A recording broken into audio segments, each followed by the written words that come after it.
अर्क निराला है। अंदर साधारण रूप से समझना आसान नहीं है, वो समझ के परे होता है।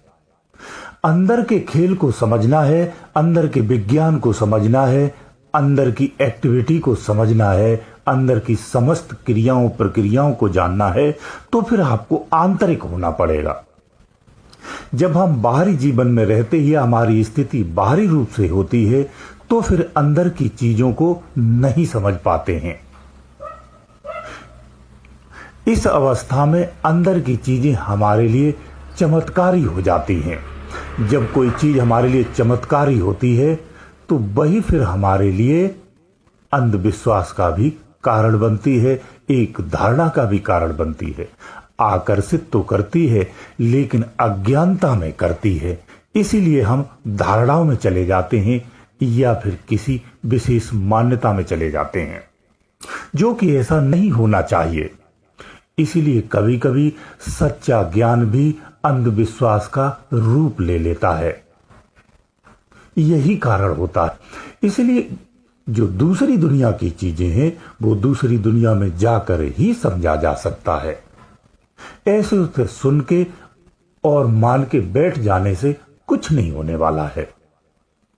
जब आप सूक्ष्म दुनिया में प्रवेश करते हैं, तो सूक्ष्म जगत की समस्त सृष्टियों को और वहां के विज्ञान को तभी समझ पाते हैं जैसे स्थूल है।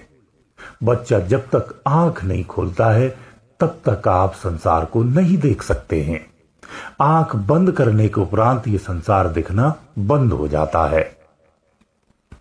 ऐसे ही सूक्ष्म जगत है। सूक्ष्म जगत को जानने के लिए आपको सूक्ष्म स्थिति में जाना पड़ता है। सूक्ष्म स्थिति में जाने से ही जिन निर्जीव देवताओं को आप जीते हो, वो अंदर में ही सजीव हैं। वहां आप उनके चैतन्य स्वरूप को जानते हो, और वही दुनिया चैतन्य दुनिया है, जागृत दुनिया है, ज्ञानमय दुनिया है, विज्ञानमय दुनिया है। उस दुनिया को तभी जान सकते हो जब आप अपने चित्त को चैतन्य करेंगे, सूक्ष्म करेंगे, जागृत करेंगे, अंतर में प्रवेश कराएंगे। तो इसी प्रवेश के लिए ही हमें मेडिटेशन करना होता है, ध्यान साधना करनी होती है। ये उसी के लिए होती है। जो इस तरफ जिनका ध्यान नहीं होता है, इन सब चीजों की तरफ आकर्षण नहीं होता है, वही लोग पूर्ण संसारी होते हैं। या फिर अगर वो धार्मिक हैं, तो कर्म कांडों में रहते हैं और कर्म कांडों के आधार पर ही अपना कल्याण करने का प्रयास करते हैं। जो सदृश्य दुनिया में है, वो सजीव नहीं, निर्जीव आकृति में होता है, क्योंकि रूप तो जो होता है वो निर्जीव ही है, लेकिन उस रूप को चलाने वाला, उस रूप में जान डालने वाला चेतन है। इसलिए निर्जीव की अपेक्षा सजीव की पूजा करने से पुकार जल्दी सुनी जाती है। जैसे एक फोटो से बात करना और उसी फोटो को सजीव व्यक्ति से जब बात करना, दोनों में भिन्नता आ जाती है। जब सम्मुख व्यक्ति होगा तो आप उससे बात करेंगे, वो तो तत्क्षण आपकी बात को सुनेगा और जवाब देगा। जब उसी की फोटो को आप याद करेंगे और उससे बात करेंगे, तो फिर वो आपको रिप्लाई नहीं मिलेगा, वो उत्तर नहीं मिलेगा जिससे आपको संतुष्टि हो।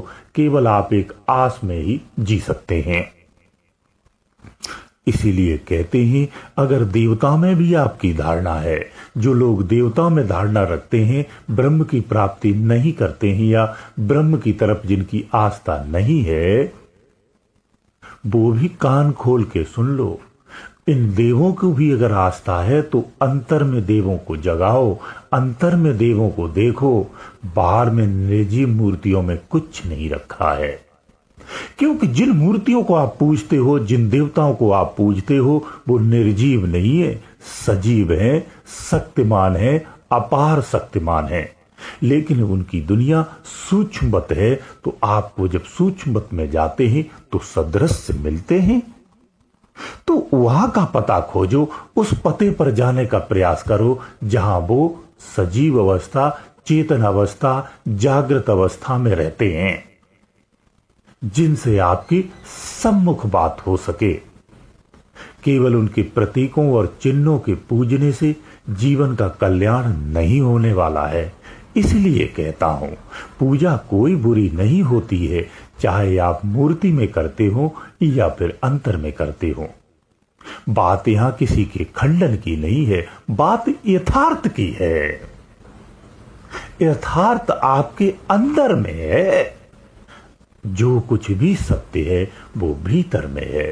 भीतर में सूक्ष्म दुनिया है, यहीं से सब कुछ संचारित है। इसलिए आपको अंदर में देखना चाहिए। जब आप साधना करेंगे, ध्यान करेंगे, मेडिटेशन करेंगे और अपने ध्यान को अंतर में उतारेंगे, तो फिर आपको जो बाहर में चमत्कार दिखता है, जिनके बारे में आपने कल्पना कर रखी है कि परमात्मा ऐसा होता, भगवान ऐसा होता, वो ऐसे करता है, वो इस स्वभाव का है, या तमाम कपोल कथाओं को सुन सुन करके जो आपने अपनी वृत्ति में इकट्ठा कर रखा है, इन सबसे परे होता है जब आप सूक्ष्म में जाते हैं। वहां पर यथार्थ दिखता है, तब जाकर के आपके संसारिक भ्रम टूटते हैं। इससे पहले भ्रम टूटना संभव नहीं है। अगर आपने पन्नों की धारणा रखी है तो आप अपने आप में इतने कठोर होंगे कि आप किसी दूसरे की सुनने को तैयार नहीं होंगे। सुन भी लिया तो स्वीकार नहीं करेंगे। यही कठोर धारणा होती है।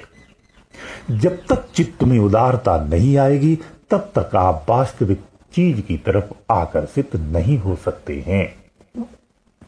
किसी पन्ने से आपने समझ लिया कि ब्रह्म इस तरह से होता है, भगवान इस तरह से होता है, उसी को ही स्वीकार करके अगर जीवन जीते रहते हैं तो इससे कल्याण नहीं है। मैं सिर्फ कल्याण की बात कहता हूं, इसलिए ये सब बातें कह रहा हूं। कल्याण चाहिए तो कल्याणकारी अवस्था में जाना पड़ता है। केवल मान लेने से कल्याण नहीं होता है। यही यथार्थ सत्य है। इसलिए सूक्ष्म दुनिया में जाने का प्रयास करो। वहीं तुम्हें राम मिलेगा, वहीं तुम्हारा कृष्ण मिलेगा, वहीं तुम्हारे शिव मिलेंगे, वहीं तुम्हारे विष्णु मिलेंगे, वहीं ब्रह्मा भी मिलेगा। इसके अतिरिक्त भी आपकी किसी में आस्था है तो वो भी वहीं मिलेगा। सब कुछ सूक्ष्म में सदृश्य है, सजीव है, ये समझ लो। वह जागृत दुनिया है, ज्ञानमय दुनिया है, विज्ञानमय दुनिया है। उसे खोजो, उसमें जाने का प्रयास करो। जो संसारिक आपकी दिनचर्या है, इसे प्रभावित मत करो। आप अपनी संसारिक दिनचर्या को सामान्यता, सरलता से, ईमानदारी से जीना सीखो और अंतर की खोज में लगे रहो, सदा लगे रहो।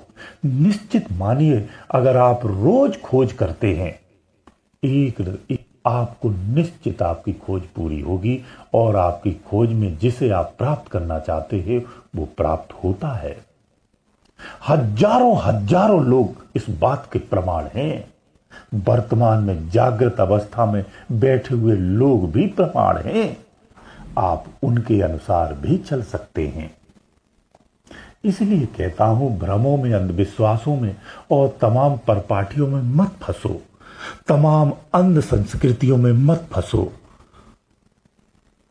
देश होना चाहिए, परिवार होना चाहिए, संस्कृति होना चाहिए, सभ्यता होना चाहिए, लेकिन ये सब ज्ञान अवस्था में होना चाहिए, अंधविश्वास में नहीं होना चाहिए। ज्ञान कौन सा? आत्मज्ञान होना चाहिए। जब हम अंदर से जागृत हो जाते हैं तो संसार के सारे भ्रमों से परे हो जाते हैं। फिर हमें किसी प्रकार का नियम और संयम नहीं रखना पड़ता है। इसलिए ज्ञानवान बनो। विवेकी व्यक्ति ही इस संसार में स्वर्ग की भांति जीता है। जिसके पास विवेक नहीं है वो इस जीवन में सब कुछ पाकर भी दरिद्र ही रहता है, क्लेश में ही रहता है, कष्ट में ही रहता है। इसका केवल एक ही उपाय है, आत्म जागृति।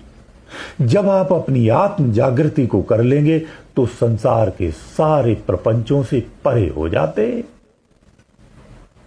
सारे दुखों और संसारी सुख से भी परे हो जाते हैं। आप केवल आनंद मूर्ति हो जाते हैं। इस अवस्था को प्राप्त करना है। इसलिए अंदर की खोज करो, भीतर की खोज करो, भीतर में तलाश करो। वहां पर ही परमात्मा की लहर 24 घंटे चलती है, आनंद की नदी बहती रहती है। उस आनंद की पावन नदी में स्नान करना है, ये खोज करो। गुरुदेव दयालु।